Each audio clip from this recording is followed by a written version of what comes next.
चलो आज की क्लास शायरी से शुरू करते हैं। कुछ फ्रेंड्स बैठे हैं, उनमें से एक शायर है, वो कहता है मैं आपको इतनी मस्त शायरी सुनाऊंगा, मजा ही आएगा। तो वो कहता है कि चल माना वो आई अभी, लिख लेते हैं साथ साथ क्या कहता है वो। चल माना वो आई अभी, सर पर बारिश, सर पर बारिश। इतना बोलते ही ना उनमें से एक फ्रेंड कहता है कि यार सारी तू उधर बता रहा, मुझे बता, ओए इधर भी बता। अब इस शायरी से हमने एक पॉइंट निकाला जिससे हमें हमारे सेंटेंस याद रहने वाले हैं। क्या थे? चल माना, C M, C means centroid बनता है मीडियंस के इंटरसेक्शन से। बिल्कुल सिंपल सी बात है। अब वो का कुछ लेना देना नहीं है।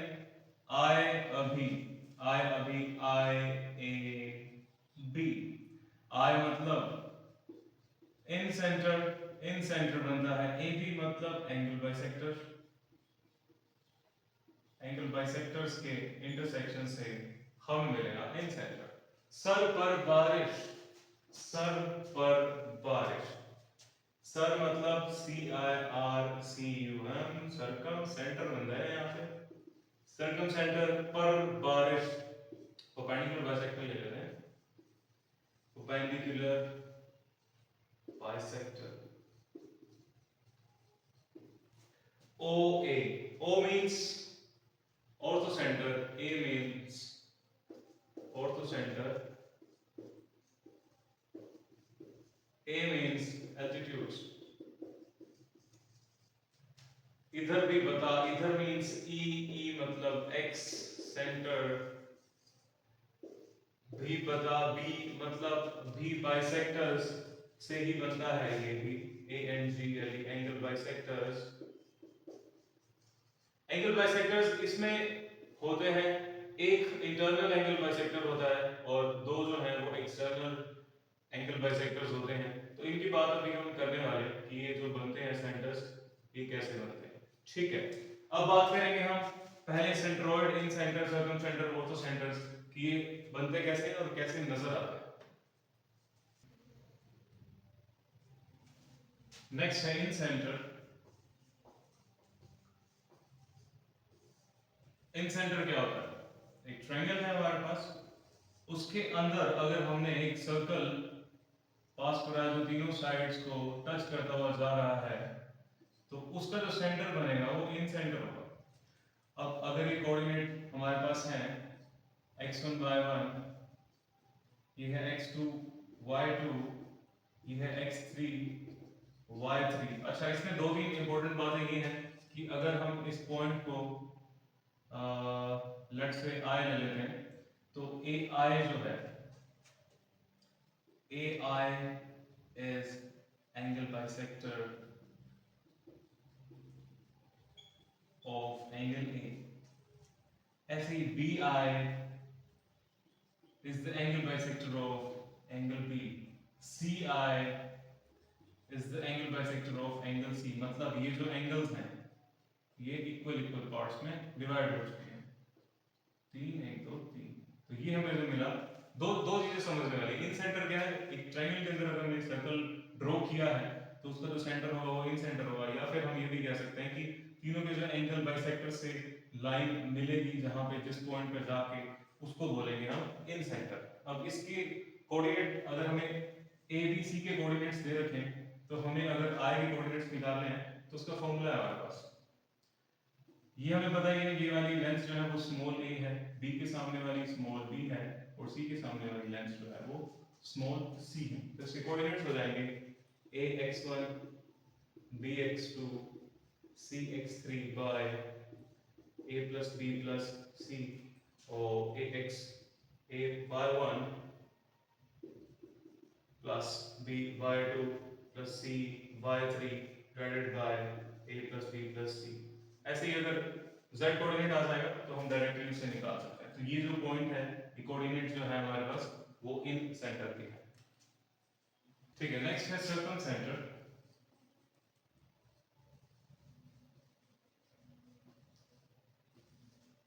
सर्कम सेंटर मतलब क्या कि ट्रायंगल के तीनों वर्टिसेस से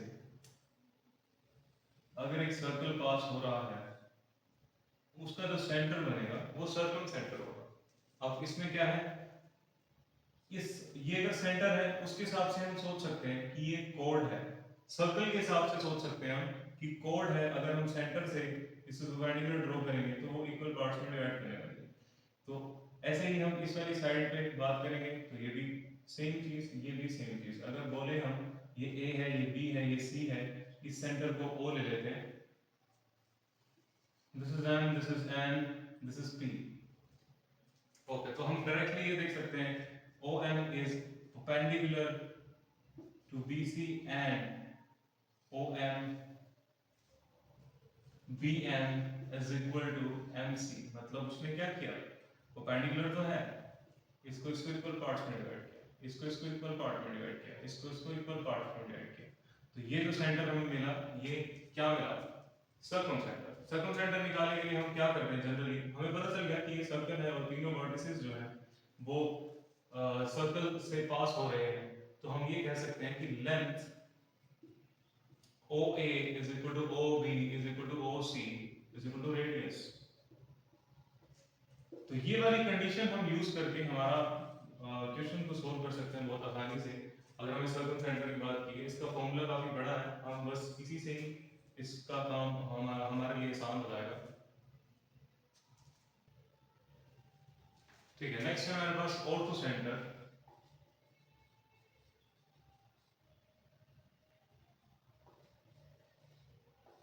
ऑर्थो सेंटर क्या कहता है, अगर ट्रायंगल है, ट्रायंगल पे हमने एल्टीट्यूड्स ड्रॉ किए हैं ABC, ट्रायंगल में अगर हमने एल्टीट्यूड्स, ये 90 है, ये भी 90 है, एल्टीट्यूड मींस 90 डिग्री, तो ये जो हमें मिलेगा ये ऑर्थो सेंटर होगा। ऑर्थो सेंटर, अगर ये वर्टेक्स हमारे पास है x1 y1 x2 y2 x3 y3, तो हम क्या कहेंगे कि ऑर्थो सेंटर जो हमारा होगा वो क्या होगा। सबसे पहली बात तो हम ये बोल सकते हैं कि ये M N P ले लेते हैं, AM is perpendicular to BC,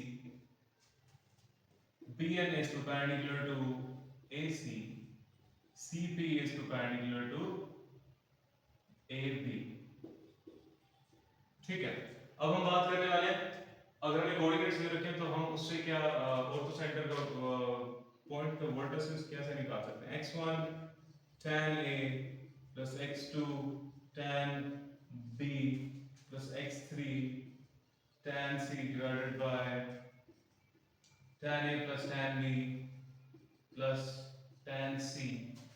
next होगा y1 tan A plus y2 tan B plus y3 tan C divided by tan A plus tan B plus tan C। तो हो सकता है हमारा क्वेश्चन इसको बिना यूज किए भी हो जाए। जैसे हम अगर हम स्ट्रेट लाइंस के कॉन्सेप्ट आते हैं तो हम यूज कर सकते हैं, ये कोऑर्डिनेट है हमारे पास, अगर ये कोऑर्डिनेट मिल जाएगा और ये तो परपेंडिकुलर है ही, तो अगर दो लाइंस परपेंडिकुलर होती हैं तो उसका स्लोप का प्रोडक्ट -1 होता है। तो ये वाली चीजें भी हम यूज कर सकते हैं, अगर हम एंगल्स में ना जाना चाहें और फिर उसका tan ना निकालें के बिना ही हम सोल्व कर सकते हैं, सीधी सी बात है। तो ओवरऑल बात ये है कि हाँ, अगर इसका डायरेक्ट फॉर्मूला पूछा गया एनडीए में तो हमें वो याद रहना चाहिए, मेन बात ये। अब बात करते हैं एक्स सेंटर्स की। सपोज ये हमारे पास ट्रायंगल है ABC, इसको हमने एक्सटेंड किया इस लाइन को, ऐसा सर्कल जो तीनों लाइंस को टच करता हो जाए, लेकिन वो सर्कल ट्रायंगल के बाहर होना चाहिए। तो एक लाइन ये रही, दूसरी ये रही, तीसरी ये रही, एक्सटेंडेड फॉर्म में, तो इससे हमें एक सर्कल मिलेगा, उसका जो सेंटर होगा I1, it is x centre. ऐसे ही इसको एक्सटेंड करेंगे, इसको एक्सटेंड करेंगे यहाँ पे, तो यहाँ पे जो बनेगा तीनों लाइंस को टच करता हुआ एक सर्कल, बहुत ही बेकार बना है ये, एक मिनट इसको सही कर लेते हैं थोड़ा सा, ये बन गया, ठीक है, थोड़ा सा ठीक है। I2 मींस B के सामने वाली साइड, और अगर इसको एक्सटेंड करेंगे और इसको एक्सटेंड करेंगे, फिर हमें मिलेगा थर्ड हमारा सर्कल तो 3 एक्सेंटर्स होते हैं ट्रायंगल के। पहली बात तो ये। सेकंड, अब इस आई के कोऑर्डिनेट्स, इस आई के कोऑर्डिनेट्स, इस आई के कोऑर्डिनेट्स क्या होंगे? अगर ए के कोऑर्डिनेट्स हैं x1 y1, बी के कोऑर्डिनेट्स हैं x2 y2, सी के कोऑर्डिनेट्स हैं x3 y3। अच्छा, एक और बात ये भी है कि हमने तो पढ़ा था कि वो एंगल बाइसेक्टर से मिलता है, तो इंटरनल एंगल बाइसेक्टर और ये दोनों एक्सटर्नल एंगल बाइसेक्टर्स, मतलब ये एंगल इसने काटा, ये वाला इसका बाइसेक्टर है और ये वाला बाइसेक्टर ये है, तीनों बाइसेक्टर्स जहाँ पे मिले, ये तीनों लाइंस जहाँ पे मिली, तो वो जो सेंटर बना वो एक्स सेंटर बना, क्योंकि बाहर मिली ना। ऐसे ही हम यहाँ पे भी देख सकते हैं, इसका इंटरनल एंगल बाइसेक्टर होगा, इन दोनों का एक्सटर्नल होगा, या हम यहाँ पे भी देख सकते हैं, ये दो एक्सटर्नल आ गए और एक इंटरनल बनेगा, तो ये बन गया। अब इसके कोऑर्डिनेट्स की बात कर लेते हैं। इन सेंटर का क्या होता है? हमने देखा था a x1 plus b x2 plus c x3 by a plus b plus c और a y1 b by 2 plus c y3 divided by a plus b plus c। तो इसमें हमने क्या करना है? अगर वो a के सामने है, a वाले के सामने वाला एक सेंटर है, तो हमने a को माइनस कर देना, ठीक है। अगर हमें बोला गया है वो b के सामने है, तो हमने क्या करना है? I2 के लिए हम सीधा लिखेंगे ax1 minus bx2 plus cx3 over a1 plus c, ऐसे ही a1 minus b2 plus c/3 divided by a minus b plus c। ये इसके कोऑर्डिनेट्स होने वाले। सिमिलरली I3 के जो कोऑर्डिनेट्स होंगे वो होंगे ax1 plus bx2 minus c x3 divided by a plus b minus c, और सेकंड वाला होगा क्या? a y1 plus b y2 minus c y3 divided by a plus b minus c। तो ये x सेंटर्स के coordinate होने वाले हैं। नेक्स्ट है some important points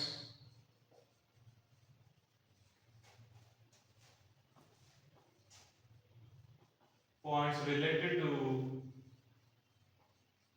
centers of triangle।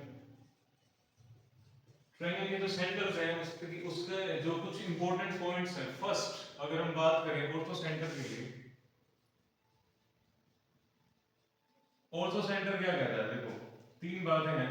Acute angle triangle होगी तो एक्यूटेड एंगल ट्रायंगल, उसमें क्या होगा? छोटी सी ट्रायंगल होगी जिसमें सभी एंगल्स जो हैं वो 90 से छोटे आने वाले हैं, तो इसमें एल्टीट्यूड्स लेंगे तो वो इनसाइड द ट्रायंगल बनेगा। जो ऑर्थो सेंटर है वो इनसाइड द ट्रायंगल है, जो वो एक्यूट एंगल ट्रायंगल है। नेक्स्ट हम बात करें राइट एंगल ट्रायंगल में क्या होगा? देखो, एल्टीट्यूड्स के पॉइंट ऑफ इंटरसेक्शन से हमें ऑर्थो सेंटर मिलता है, वो याद है ना? चल माना वो आई अभी सर पर बारिश ओए मींस ऑर्थो सेंटर एल्टीट्यूड से मिलता है। एल्टीट्यूड्स क्या होते हैं? 90 डिग्री। तो अब ये 90 डिग्री कहां पे है? ये रहा। तो ऑर्थो सेंटर जो है वो ये होगा। अगर हम बात करें ABC is right angle triangle, then C is orthocentre, ठीक है। नेक्स्ट बात करते हैं हम, एक्यूट हो गया, राइट हो गया, ऑब्ट्यूस एंगल ट्रायंगल क्या है? जैसे अब बड़ा एंगल बन गया 90 से, तो अब इसका जो परपेंडिकुलर आएगा वो कहां पे आएगा? अगर हम A वर्टेक्स, B वर्टेक्स और C वर्टेक्स की बात करें, A से अगर हम परपेंडिकुलर ले रहे हैं तो देखो बाहर आएगा BC पे, और C से ले रहे हैं तो देखो कहां पे आ रहा है? कहीं बाहर ही आ रहा है। तो इसका मतलब क्या है? Outside the triangle, outside the triangle,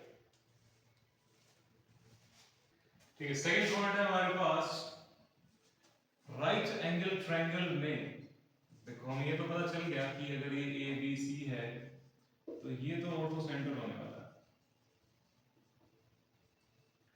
अब जिसको सर्कल आता है ना वो ये चीज आसानी से समझ लेगा। देखो, सर्कल पे डायमीटर से अगर हम क्या करें, ज्वाइन करें पॉइंट कर्व पे, तो ये जो एंगल बनता है ये 90 डिग्री बनता है। तो अगर इसको मैं ऐसा दिखाना चाहता हूं तो क्या करेंगे, ए सी पे 90 है, ये बी हो गया। अब ये ट्रायंगल और ये ट्रायंगल एक जैसी सी है। अब ये वाला जो पॉइंट है ओ क्या है, सर्कल का सेंटर। सर्कल का सेंटर मतलब क्या, सर्कम सेंटर। सर्कम सेंटर कहां पे मिला हमें, ए बी के मिड पॉइंट पे। तो इससे एक बात और हमें पता चल गई कि in right angle triangle circum centre lies on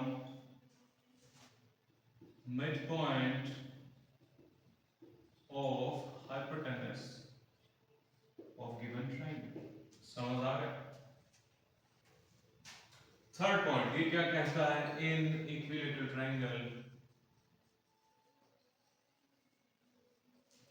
एक ट्रायंगल बनाते हैं एक जैसी। इक्विलेटरल मींस सारी साइड्स जो हैं वो सेम होंगी, बिल्कुल सही बात है, सारी साइड्स हम सेम कर देते हैं। ए बी सी, सपोज कि A B is equal to B C is equal to C है, तो इसमें हमने एक लाइन ड्रॉ की। कोई कहता है ये मीडियन है, कोई कहता है ये एल्टीट्यूड है, कोई कहता है ये एंगल बाइसेक्टर है, कोई कहता है कि परपेंडिकुलर बाइसेक्टर है। हाँ जी बिल्कुल सही बात है, ये सब कुछ है। सब कुछ है मतलब क्या, अगर हम यहाँ से भी ड्रॉ करेंगे तो यही मीडियन होगा, यही इसका एंगल बाइसेक्टर होगा। तो ऐसे ही सब चीज सेम होगी, मतलब मीडियन मीडियन जो है वो एंगल बाइसेक्टर हो गया, angle bisector perpendicular bisector altitude, ये सब सेम होगा। तो इसका मतलब क्या है कि हम सीधा सीधा बात करेंगे, सर्कम सेंटर इन सेंटर ऑर्थो सेंटर सेंट्रोइड, ये सब एक ही हो जाएगा। अगर मीडियन देखो, सेंट्रोइड बनता है मीडियन से, बिल्कुल सही बात है। ऑर्थो सेंटर बनता है एल्टीट्यूड से, इन सेंटर बनता है एंगल बाइसेक्टर से, सर्कम सेंटर बनता है किससे, परपेंडिकुलर बाइसेक्टर से। अब ये सारी चीजें, ये सारी लाइंस एक जैसी हो जाएंगी तो ये सारे पॉइंट्स कोइंसाइड कर जाएंगे ना। तो इन equilateral triangle these all four points coincides। coincides मतलब यही एक पॉइंट है जिसके ऊपर सभी पॉइंट्स लाई करते हैं। इक्विलेटरल ट्रायंगल की बात कर रहे हैं बस। फोर्थ पॉइंट है हमारे पास, एक ट्रायंगल में ए बी सी, अगर हमने मीडियन ड्रॉ किया ए डी, और अगर हम बात करें जी जो है वो हमारा सेंट्रोइड है, तो सीधी सी बात है, तो ए जी जो है वो ए जी जी डी का जो रेशो है वो 2:1 रहता है, ये हमें याद रखना। और ऐसे ही अगर इसी ट्रायंगल में सी से हमने मीडियन ड्रॉ किया, मीडियन तो सेंट्रोइड से ही पास होने जाएगा ना, इस वाले को एम ले लेते हैं, तो ये रेशो बनेगा क्या, सी जी ओवर जी एम 2:1। ये चीज याद रखनी है। तो एक और चीज भी होती है इसमें, अगर एक ट्रायंगल में तीन सेंटर्स की बात करें, ए बी सी, यहां पे आ गया ओ जी सी, तो ओ जी जी सी ये भी 2:1 में ही डिवाइड होता है। मतलब सेंट्रोइड डिवाइड्स, ओ मींस क्या, ऑर्थो सेंटर, सी मींस क्या, सर्कम सेंटर, जी मींस क्या, सेंट्रोइड। तो centroid divides ortho centre and circum centre into 2:1। Okay, तो फर्स्ट पॉइंट है हमारे पास, इन आइसोसेलेस ट्रायंगल, चलो पहले आइसोसेलेस ट्रायंगल बना लेते हैं। A B C, suppose isosceles मतलब दो साइड्स जो है वो सेम होने वाली है, तो ए बी और बी, ए सी और ए बी बराबर है, उससे हमने एक मीडियन ड्रॉ किया। अब देखो यहां से हम डायरेक्टली कह सकते हैं कि ये जो ट्रायंगल है, ये वाला पार्ट, ये वाला पार्ट, अगर हमने मीडियन ड्रॉ किया तो इक्वल पार्ट्स में डिवाइड करेगी। तो यही इसका मीडियन होगा, यही इसका एंगल बाइसेक्टर, यही इसका परपेंडिकुलर बाइसेक्टर, सब कुछ यही होने वाला है। तो ए से तो एक ही लाइन आएगी। अगर हम बात करेंगे सेंट्रोइड बनाने के लिए मीडियंस ले लें, मीडियंस हमने उठानी, यहां से उठानी है मीडियन, ठीक है। तो यहाँ पे सेंट्रोइड बन गया, कोई दिक्कत नहीं है। तो जी हमें मिल गया। नेक्स्ट अगर एंगल बाइसेक्टर की बात करेंगे, उधर से एंगल बाइसेक्टर अलग आएगा, इधर से अलग आएगा। परपेंडिकुलर बाइसेक्टर की बात करेंगे, इधर से अलग, इधर से अलग आएगा। और एल्टीट्यूड्स की बात करेंगे, इधर से अलग, इधर से अलग आएगा। लेकिन ए से तो एक ही लाइन ड्रॉ होगी, वही मीडियन, वही परपेंडिकुलर बाइसेक्टर, वही एंगल बाइसेक्टर, वही एल्टीट्यूड, सब कुछ वही। तो इसका मतलब जो सारे सेंटर्स हैं वो एक ही लाइन में लाई करेंगे, वो भी मीडियन पे। मतलब ऑल फोर सेंटर्स कौन से वाले? Centroid, circum centre, ortho centre, या फिर हम बात करें इन centre lie on the median of isosceles triangle। अब ये मीडियन, ऐसे तो सारे मीडियन हो सकते हैं, ये मीडियन कौन से वाला मीडियन होगा? ए से पास होगा। ए से पास होगा मतलब क्या? ए बी और ए सी बराबर हैं, वो वाले वर्टेक्स से, common vertex of equal sides. यहां पे ये लिख देते हैं, common vertex of equal sides।